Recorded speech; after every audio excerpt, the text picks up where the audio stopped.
இன்றைய தினம் ஒரு விஐபி பகுதியில் நம்மளோட காணொலி காட்சி வாயிலாக இணைந்திருக்கக்கூடிய பிரபலம் திமுகவின் தேனி வடக்கு மாவட்ட செயலாளரும் தேனி மக்களவை உறுப்பினருமான திரு தங்க தமிழ்ச்செல்வன் அவர்கள். சார் வணக்கம், குட் மார்னிங். நியூஸ் தமிழுடைய தினம் ஒரு விஐபி நிகழ்ச்சியில கலந்து கொண்டமைக்கு மிக்க நன்றி.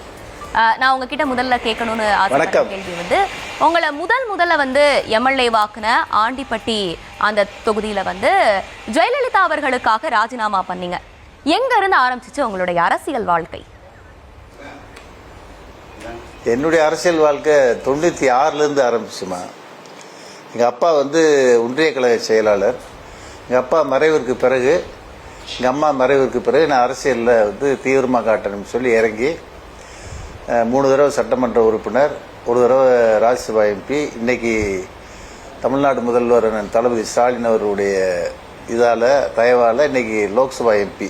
இப்படி ஒரு 30 வருஷம் அரசியல், பல அனுபவங்களை சந்திச்சு இன்னைக்கு ஸ்திரமாக உட்காந்துருக்கேன் நான். சார், இப்போ அதிமுகவில் ஜெயலலிதா அவர்களின் தலைமையையும் திமுகவில் ஸ்டாலின் அவர்களின் தலைமையையும் எப்படி பார்க்குறீங்க? 2 தலைவர்களையும் எப்படி ஒப்பிடுறீங்க? அம்மாவுக்கு திரையுலக பின்னணி இருந்துச்சு, ப்ளஸ் எம்ஜிஆருடைய அந்த செல்வாக்கு இருந்துச்சு. அதில் தான்றத ஒரு நிலைநாட்டி முதலமைச்சரானாங்க. அதை பாராட்டக்கூடிய விஷயம். ஆனால் முத்தமிழறிஞர் கலைஞருடைய புதல்வர் அண்ணன் தளபதி ஸ்டாலின் 50 ஆண்டு காலம் அரசியலில் உழைத்த அரசியலில் முன்னுக்கு வந்தவர்னா தளபதி ஸ்டாலின் அவர்களை தான் சொல்லணும்.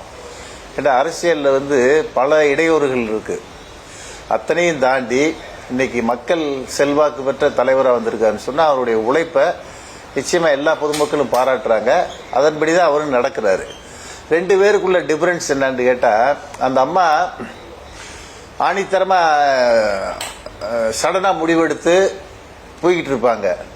ஆனால் அண்ணன் தளபதிகிட்ட என்னன்னா கொஞ்சம் எல்லாத்தையும் கொஞ்சம் அலசி ஆராய்ந்து கொஞ்சம் முடிவெடுத்து அதன் பின்னாடி தான் போறாரு. 2 பேருக்குள்ள வித்தியாசம் அதுதான். இப்ப நீங்க திமுகவுல சேர்ந்த உடனே பெரிய பொறுப்புகள், தேர்தல்களில் போட்டியிட வாய்ப்பு அப்படின்னு கொடுக்கப்படுது. அதிமுகவை விட திமுக அதிக முக்கியத்துவம் கொடுக்கறதா நீங்க நினைக்கிறீங்களா? என்னை பொறுத்தளவுக்கு அண்ணன் தமிழ்நாடு முதல்வர் கழகத்தினுடைய தலைவர் அண்ணன் தளபதி ஒரு மனிதாபிமானம் கொண்ட ஒரு தலைவராக நான் பார்க்கிறேன். நான் ஒரு சாதாரண தொண்டன். அதிமுகவிலிருந்து போய் அண்ணன் தலைமையில் திமுகவில் சேர்ந்தா கூட என்னை கொள்கை உறுப்பு செயலாளர் ஆக்கினாரு. அடுத்து மாவட்ட செயலாளர், அடுத்து சட்டமன்ற தேர்தலில் போட்டியிடுறதுக்கு வாய்ப்பு தந்தார். அதில் தோல்வி அடைஞ்சாலும் கூட மனம் தளராம மீண்டும் லோக்சபாவில் நின்று 2,80,000 வாக்கு வித்தியாசத்தில் ஜெயிக்க வைக்கிறார். அதுதான் தலைவனுடைய அந்த செல்வாக்கு. அதை உண்மையில பாராட்டினேன். அந்த வகையில் தலைவர் என்கிட்ட கொஞ்சம் அன்பா இருக்காரு, பாசமா இருக்காரு. அந்த அன்புக்கும் பாசத்துக்கும் நான் தொடர்ந்து அவருக்காக உழைப்பேன் கட்சிக்காக. கண்டிப்பா சார். நேற்று பிரஸ் மீட்டை நீங்க பார்த்திருப்பீங்க அப்படின்னு நினைக்கிறேன். அதிமுக ஒன்றிணையணும் அப்படின்னு திரு செங்கோட்டையன் அவர்கள் பேசியிருக்காரு. இதுக்கு பாஜகவும் வரவேற்றிருக்கு. இதுக்கு திரு எடப்பாடி பழனிசாமி அவர்கள் ஒத்துப்பாருன்னு நீங்க நினைக்கிறீங்களா? இல்லம்மா, பழனிசாமி ஒத்துக்கிறலன்றதுனால தானே இந்த பிரச்சனையே. இப்ப பழனிசாமி ஒத்துருந்தா 2021 தேர்தலே எல்லாத்தையும் அரவணைச்சு நின்றுக்கலாமே. அவரெல்லாம் அந்த முடிவுக்கே போகல. தான் ஒருத்தன் தான் பொதுச் செயலாளர், எனக்கு கீழே தான் அதிமுக. அந்த நிலைக்கு ரொம்ப காலமாச்சு பழனிசாமி. செங்கோட்டையை சொன்னாலும் சரி, பிஜேபி சொன்னாலும் சரி, யாரு சொன்னாலுமே யாரையும் சேர்க்க தயாரா இல்லை பழனிசாமி. அவர் ஜெயிக்கணும்ன்ற அவசியம்லாம் இல்லை. அதிமுகவில் பொதுச் செயலாளர், எதிர்கட்சி தலைவர், அந்த அந்தஸ்து இருந்தாலே போதும்ன்ற நிலைமைக்கு பழனிசாமி வந்துட்டாரு. அன்னை செங்கோட்டையை காலதாமதமான இந்த அறிவிப்பு ஏற்றுக்கொள்ள முடியாத அறிவிப்பு. யாராலும் ஏற்றுக்கிற முடியாது. இப்போ 4 பேரையுமே சேர்த்தா கூட கட்சிக்கு யார் பொதுச் செயலாளர்? சசிகலாவா, தினகரனா, ஓபிஎஸ்ஸா, இல்லை பழனிசாமியா? இந்த நிலைப்பாட்டில் தான் நிற்கும். அதனாலதான் அந்த 3 பேரை அறவே ஒதுக்குறாரு பழனிசாமி. நீங்க வந்தா கட்சிக்குள்ள பிரச்சனையாகும், குரூப் பாலிடிக்ஸ் பண்ணுவீங்க, நான் ஒரு பொதுச் செயலாளர் இருக்கிறதுக்கு நீங்க விரும்ப மாட்டீங்க, குழப்பம் பண்ணிக்கிட்டே இருப்பீங்க. இந்த குழப்பம் அந்த கட்சிக்குள்ள தொடர்ந்து இருக்க வேணாம்னு சொல்லிதான் அந்த 3 பேர்த்தையும் நீக்கிட்டு அதிமுகவோட ஒரே பொதுச் செயலாளர் பழனிசாமின்றத நிலைநாட்டுறதுக்காகத்தான் இந்த முடிவு எடுத்து தேர்தல் பிரச்சாரம் பண்ணிக்கிட்டு இருக்காரு. இதை புரிஞ்சுக்கிறாம அன்னை செங்கோட்டைய இந்த முடிவை சொன்னது மாபெரும் தவறு. அப்படியே மீறி ஒன்னு சேர்ந்தா கூட 2026 தேர்தலில் திமுகவுடைய தலைவர் அண்ணன் தளபதி ஸ்டாலின் அருமையான கூட்டணி அமைச்சிருக்காரு. நல்ல திட்டங்களை மக்களுக்கு கொடுத்திருக்காரு. மிக பெரும்பான்மையாக வெற்றி பெற்று 2வது முறையாக சரித்திரத்தில் தமிழ்நாட்டில் முதலமைச்சராக அண்ணன் தளபதி ஸ்டாலின் வருவார்ன்றது யதார்த்தமான உண்மை.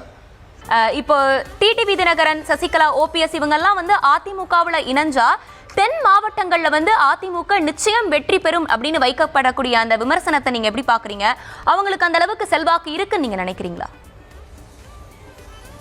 ஏங்க, நாடாளுமன்ற தேர்தலில் எல்லாம் ஒன்று சேர்ந்து தானங்க நின்றாங்க.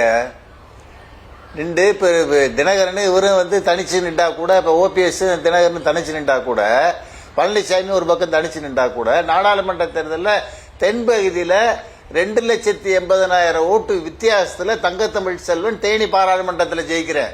இது ஒரு சரித்திரம். இது வரைக்கும் ஒரு எம்பி தேர்தலில் 2,80,000க்கு மேலே ஓட்டு வாங்கினது நான் ஒருத்தன் தான். இதற்கு முழு காரணம் தங்கத்தமிழ்ச்சனுடைய முகம் கிடையாது. அண்ணன் தளபதி ஸ்டாலின் மக்களுக்கு செஞ்ச நன்மை, அவர் நாட்டுக்கு உழைத்த உழைப்பு, 4.5 ஆண்டு காலம் தமிழக மக்களுக்கு செய்த நன்மைகளால நாடாளுமன்ற தேர்தலில் திமுக கூட்டணி 39 இடங்கள்ல மாபெரும் வெற்றியை பெறுது. எப்படி இவங்களுக்கு செல்வாக்கு இருக்கு, தென்பகுதியில் மட்டும் செல்வாக்கு இருக்கு, அங்க செல்வாக்கு இருக்குன்னு சொன்னா யார் நம்புவா? உங்க செல்வாக்க மறந்து ரொம்ப நாளாச்சு மக்கள். நீங்க குழப்பவாதிகள்ன்றத மக்கள் ஏத்துக்கிட்டாங்க. ஒரு நிலைப்பாட்டில் இல்ல. தினகரன் ஆரம்பத்தில் பிஜேபி கடுமையா சாடினாரு. பிஜேபி இருக்கிற பக்கம் நான் போக மாட்டேன், எங்களை வந்து கெடுத்ததே பிஜேபி தான் சொன்னாரு. இன்னைக்கு பிஜேபி என்ன சொல்லுதோ அதை நான் கேட்க தயாரா இருக்கேன்றாரு. இப்ப இன்னைக்கு கூட்டணி விட்டு விலகி போறேன்றாரு. இப்ப யார் நம்புவா? அண்ணன் பன்னீர்செல்வம் இதே மாதிரிதான் நிலைப்பாட்டில் 2021 தேர்தலில் முன்னாடி பெரிய ஆர்ப்பாட்டம்லாம் பண்ணி பார்த்தாரு. இது தர்ம யுத்தம்லாம் பண்ணி பார்த்தாரு. பண்ணிட்டு ஏதோ அமைச்சர் பதவி தராங்க, துணை முதல்வர் தராங்கன்னு சொல்லி ஒன்று சேர்ந்து 4.5 வருஷம் ஆட்சியில் போனீங்களே, கொள்ளையடிச்சிங்களே. 4.5 வருஷம் முடிஞ்ச பிறகு ஏன் குற்றவாளி சாட்டு வெளியே வரீங்க? இப்ப மக்கள் எல்லாத்தையும் பார்த்துக்கிட்டு இருக்காங்க. உங்ககிட்ட யாருமே ஸ்திரத்தன்மை இல்லை, தெளிவான பார்வை இல்லை. ஆகையினாலதான் உங்க 3 பேருமே ஒதுக்கிட்டு அண்ணன் தளபதி ஸ்டாலின் தமிழ்நாட்டு மக்களுக்காக உழைக்கிறாரு, எல்லா தரப்பு மக்களுக்கு நன்மை செய்யறாரு, நல்ல ஆட்சியை கொடுக்கிறாரு. மீண்டும் தளபதி ஸ்டாலின் தான் முதலமைச்சராக வரணும் மக்களுடைய எண்ணம். சமீபத்துல வந்து முதலமைச்சர் மு.க. ஸ்டாலின் அவர்களை வந்து ஓபிஎஸ் சந்திச்சாரு. இந்த சந்திப்பை வந்து நீங்க எப்படி பாக்குறீங்க? அதிமுக ஆட்சி காலத்துல வந்து முதலமைச்சரா இருந்த ஒருத்தர் வந்து திமுக தலைவரை சந்திக்கிறது, அதிமுக தொண்டர்கள் வந்து இதை ஏத்துப்பாங்களா? அது அண்ணன் பன்னீருக்கு தெரியணும். இல்லை அவர் எந்த நோக்கத்துக்கு பார்த்தாருன்றது எனக்கு தெரியல. உடல்நலம் இல்லாமல் சரியில்லாமல் தமிழ்நாடு முதல்வர் அண்ணன் தளபதி மருத்துவமனையில் இருந்தார். அதை விசாரிக்கிறதுக்காக போன அப்படிதான் சொன்னாரே தவிர கருத்து ரீதியாக அரசியலில் சேர்ற கூட்டணி வைக்கிறோம்ன்ற செய்தி எனக்கு இல்லை. அதை பற்றி விமர்சனமும் தேவையில்லை. திமுகவுல இன்னும் கூட நீங்க ஒட்டலையோ அப்படின்ற ஒரு கேள்வி எழுது. ஏன்னா வந்து தேனி மாவட்ட திமுகவுல உங்களுக்கான எதிர்ப்பு வந்து அரசு விழாவிலேயே அரங்கேறுதே. ஏமா சில சங்கடங்கள் இருக்குதாமா செய்ய. நான் புதுசா வந்த கட்சியில மிகப்பெரிய பொறுப்புக்கு வந்திருக்கேன். மாவட்ட செயலாளர், நாடாளுமன்ற உறுப்பினர், காலகாலமா உழைச்சவங்க சிறு போராம படத்தை செய்வாங்க. அந்த போராம கொஞ்சம் கண்ணியமா இருக்குன்னு அதை கடந்து போனா தலைமை அதை நடவடிக்கை எடுக்கும். நான் வந்து இயக்கத்துக்காக உழைக்கிறேன், அவ்வளவுதான். உண்மையா இருக்கேன். என்னால 30 வருஷ அரசியல்ல ஒரு சின்ன தீங்கு கூட நான் இருந்த இயக்கத்துக்கு வந்ததில்லை. அதே மாதிரிதான் இப்ப திமுகவுக்கு என்னால எந்த ஒரு கெட்ட பேரு ஒரு இடையூறு வராது. நான் நல்ல முறையில உழைச்சிக்கிட்டு இருக்கேன். அதை தலைமை புரிஞ்சிருக்கு. அந்த மாதிரி கண்ணியம் இல்லாமல் நடக்கிறவங்க மீது நிச்சயமா நடவடிக்கை எடுப்பாரு தலைவர். சார், இப்ப முதல் முறையா வந்து நாடாளுமன்ற எம்பியா வந்து டெல்லிக்கு போயிருக்கீங்க. கடந்த 1 வருஷத்துல வந்து நாடாளுமன்றத்துல சாதிச்சதா எதை சொல்லுவீங்க? எதையுமே சாதிக்க முடியல பிஜேபி ஆட்சியில. பெரிய கொடுமை என்னண்டாமா, 1 வருஷத்துல ஒரு 5-6 தடவை பாராளுமன்றத்தில் பேசியிருப்பேன்.